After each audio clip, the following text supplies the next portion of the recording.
welcome to episode 5 of The Undeniable Show. Today I'm here with NBA player development coach Zachary Gonzales. How are you doing today? I'm doing great. How are you? I'm doing great. It's your birthday today. It is my birthday, yes. Thank you so much. Of course. So just starting off, take us through your journey from being a walk-on player at Oregon to now an NBA development coach. What was that like? What was that transition like for you?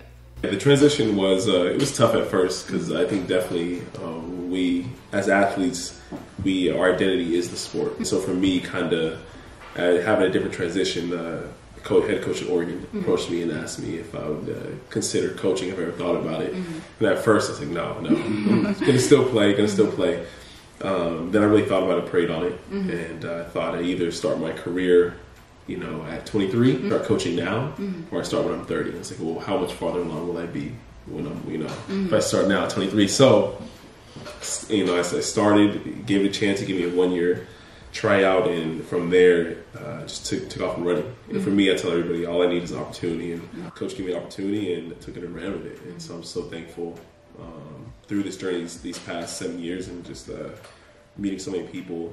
I tell all my friends and all my athletes, I'm like Forrest Gump. The places basketball has taken me, you couldn't believe it. Things I've gotten to experience, so I'm so thankful. Were you nervous at first when jumping into a coaching position? The toughest part at first because, for example, I'm 23, they're 22. These are my friends. They go from being my guys to listen to me.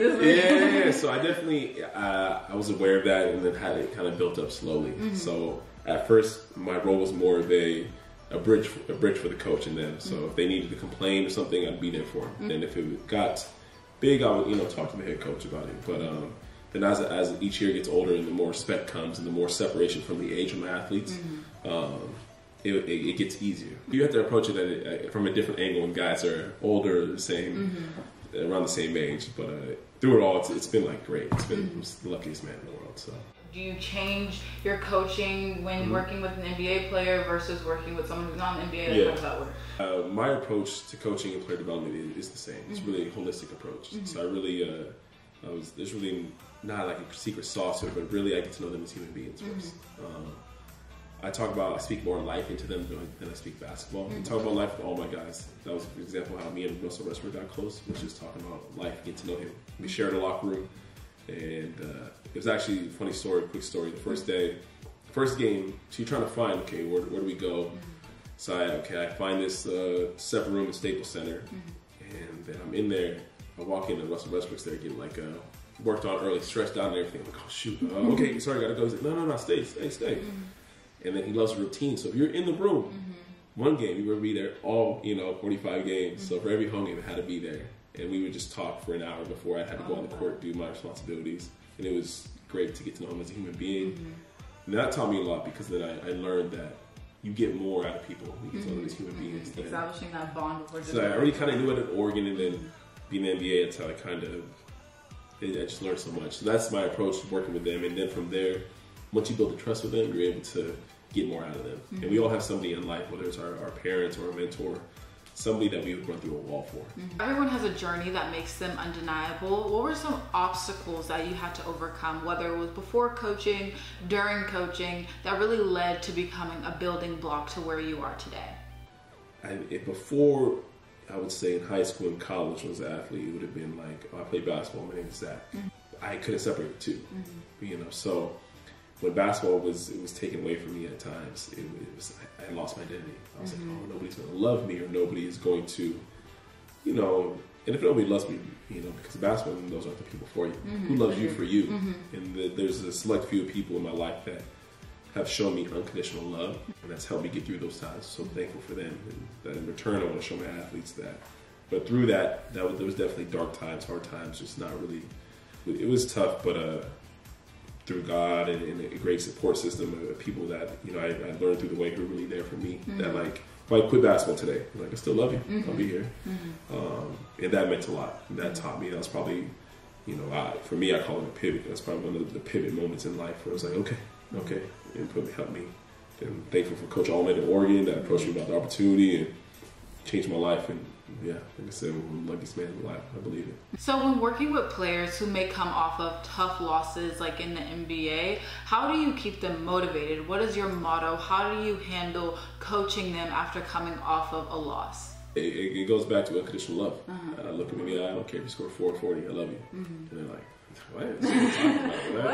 What? But I mean it, and that's something, you know, my father, you know, his name's Jeff Jennings. He took me in when I was in high school, so I call him Dad. He's my high school coach, but he always showed unconditional love. So it's like for me, you know, I get emotional talking about it, but it's like I gotta show my athletes unconditional love, and just that's kind of how I get through to them. For example, Peyton Pritchard for the Celtics, he just went on a 5-game stretch of leading the NBA in assist-to-turnover ratio, and then also you know, scored 15, 20. He had a great stretch, and then he played last night versus Atlanta, and scored 3 points and back to, you know, his role that he was in. So he's very upset. So for me, I just let the guys vent. Go ahead, talk to me. You know, because it's my job right now where I'm at to make the Celtics' job easier. Okay, you need to vent to me, vent to me. Don't vent to them. Just be a pro. Show up every day to work hard and ride in the waves up and down. I mean, and stay even keeled. So for me, it's just showing up every day, telling them I love them. I don't care if you score. When you score 3 points, I'll be here. When you score 30, I'm going to be right here. I'll be your biggest fan, and I'm going to ride with you through the waves. So that's kind of how I handled up and down. Right now, I have Danny Green every day. You know, three-time NBA champion, and he goes through the mental battles. You know, just like, hey, Isaiah Thomas, another one who's finally back with the Phoenix Suns. You know, he goes through it too. Like, why am I not there? And just being with him every day. It's that's kind of how I show and be there for him. What advice would you give to players? You've been on the player side of it, you're on the coaching side of it. What advice would you give to players who are working and want to be in the NBA, but they don't know how to get to that point, or what can really help them get there? What advice would you tell them? I would say don't be afraid to put yourself out there. Ask questions.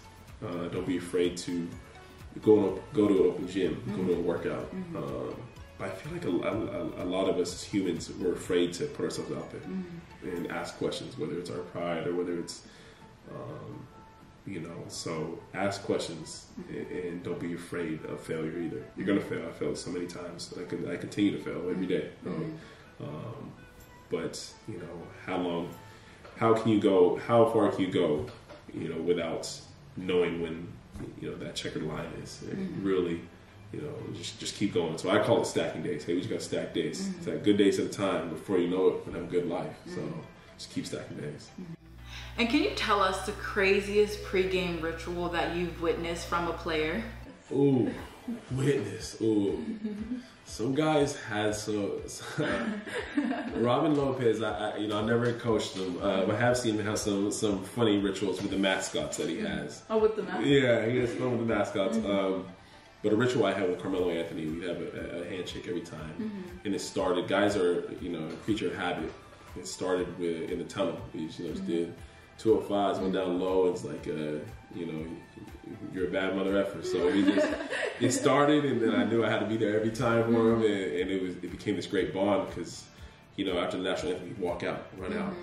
And then he'd just be in his zone. Man, this is Carmelo Anthony. I watched him when I was in kindergarten. Like, it's kind of weird, kind of crazy. So I'm definitely have those cool handshake moments were cool. You definitely say there's a lot more other crazy ones. Oh yeah, the other ones that maybe can't talk here on Undeniable, but maybe off camera we'll talk about it. Okay, and so like you mentioned, you work with players like Isaiah Thomas, work with Klay Thompson, independently with those players. How do you manage the responsibilities for like independently with players versus like with the team, like with the Lakers? How does that work? Yeah, so the summertime is a little different. So summertime, guys will come to LA, and then I'll schedule them throughout the day, and then we'll play twice a week, whether it's on Wednesdays and Fridays, to get them up and down, get a good bump. We call it a good bump, you know, workout. So we'll work out every day before the runs.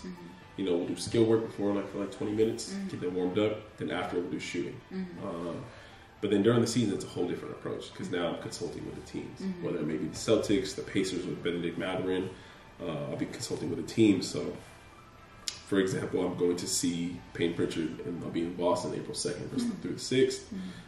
So with them, I just come to them, you know, when I'm there and help them out. I'm like, hey, whatever you guys need, what do you need? What spots do you want him to get in? So instead of a more approach of like, hey, Peyton, what do you need? It's like, okay, now what do you need to make the team better? You know, in the off season, we'll focus, we'll add something to your bag to help you. But during season, it's more, let's keep you sharp. The workouts are a lot shorter. It might be a 25-minute workout, and then get you off your feet, because it's a grind, and the Celtics are the #1 seed going into the playoffs, so just keeping them ready. So it's a whole different approach, but in the summer, they're mine, and then like, it was great. The Indiana Pacers will come out, teams will come out and watch the workouts. Sometimes they'll join, and we'll just keep open communication, a good relationship. I feel like that helps a lot. And with the players, if the players feel like their trainers on the same page and the team is on the same page, I mean, then we're all working together. It's all going to work. That's kind of how during season versus off season, how different it gets. Talk a little bit more about Klay Thompson. What is it like working with him? So I met Klay Thompson through one of my mentors, Charlie, and Klay's a great guy. Klay has taught me, and like we all learn from everybody. Klay has taught me not to stress. So easy. There's so much to life than basketball, and we get wrapped up in this ball is life, and wrapped up, and so for me it was more just like, it is what it is, and just go with the flow. There'll be BS that happens, you just ride the waves, and it's okay. And so that's one of the biggest lessons and things he taught me. Just like, it's okay.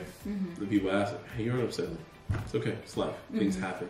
Control what you can control. So I just, he taught me to control the controllables, and to be around him, he's such a fountain. You're either a fountain or a drain. And he's just such a fountain. Like, you feel good. And anybody that's at LMU in the summer knows if you ask for a picture, he's going to do it. And I asked him, like, dude, why do you know, like, it's great. Like, I love that. But I also have athletes who don't do it. It's like, this is all going to go away one day. And it's like, yeah, this is. You know, and I think about that too. You know, we're all just, I'm just a man, and just a, you know, a woman, and this is all going to go away. So while you're here, take that effort, enjoy the moment. So yeah, I met Klay Thompson at the SU. Did you? So oh, nice. Awesome. So he's like holding up a peace sign in my photo. Yeah. It's so nice. So I did do you this summer, so this summer you guys have to meet him. Oh my gosh, I would love that. Yeah, no, he's it's really awesome. On those off days, he actually comes back because he lives, you know, close by. I can't say where, but he lives close by where we're at, and he'll come back. Hey, he opened the gym, and we'll get in at night, and we'll fly back to Golden State during the season. And it's like, always like, man, I wish I could post this, like, you know, but you gotta keep it low key. But he's a great guy. That's amazing. How do you plan out each player's, like, their strengths, their weaknesses? How do you? I know you said the development is kind of the same, like, approach to each player, but specifically, how do you plan out? Okay, I'm working with Klay today. I'm working with LeBron today, or like someone else. So I put together like a SWOT analysis, kind of strengths, weaknesses, you know, and then each player is different. And some days, really, it goes off the feel. Okay, how do you feel today? How you feeling? Okay, my legs are tight. Okay, we're gonna work on finishing. I'll pivot right there instead of, you know, I think when I was younger, I'd make a plan. Okay, we gotta attack this. But if the player is not feeling good, or he's not feeling a certain way, or he just mentally he needs something else, it's like, can you flip that switch, and can you, you know, read the room? And so now it's always really just off the feel. I know I go in knowing what I want to attack. But I might have to pivot. So if I have to pivot, I feel very comfortable in any situation pivoting. Whether it's, you know, Benedict Mathurin in the gym, and then he brings a buddy, and then I have 4 people in the workout. It's like, cool, you're still gonna get a great workout. Even though we have more bodies in the gym, so it's really just on the fly. But it's lots of reps. I definitely have some workouts. I'm like, oh, I messed that up. Oh, it wasn't good. Redo it. I know. Quick, I had Anthony Simons in the gym. My agent brought him. I never forget. I was just leaving the Lakers. You know, I thought it was just gonna be him. So I was set. I was like, okay, it's gonna be him. And he brought like 4 of his friends, and I was like, okay, it's okay. And I remember walking out. I was like, I'll never see him again.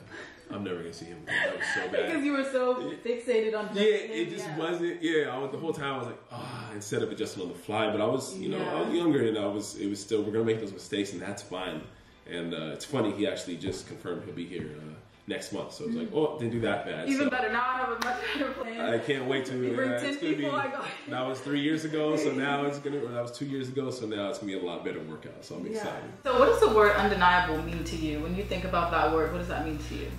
Persevere. Almost not take a no for an answer. Because for me, a no is just a delayed yes. Not many no's by shooting my shot. You know, I just tell them, oh my God, shoot your shot. Like, okay, you get a no. Still, it's just a delayed yes. So when I think of undeniable, I really think of persevering through adversity. And you have that goal, whether it's a sports anchor on ESPN, whether it's an NBA player, it's like everybody's journey is different, but you know in your heart you're going to get there, and that no matter what, you're going to be undeniable. It's like, no, I will be lead anchor.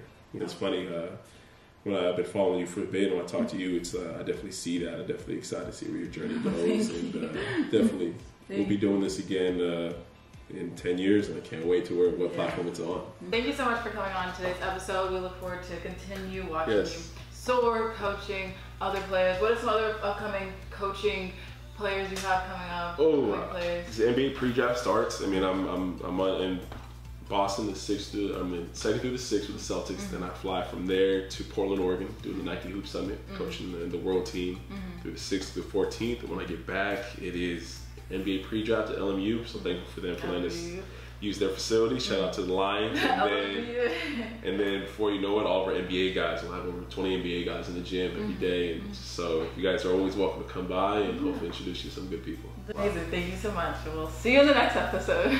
Not at all. No one can stop me. I feel like the greatest. Don't say be humble. I patiently waited. No one can stop me.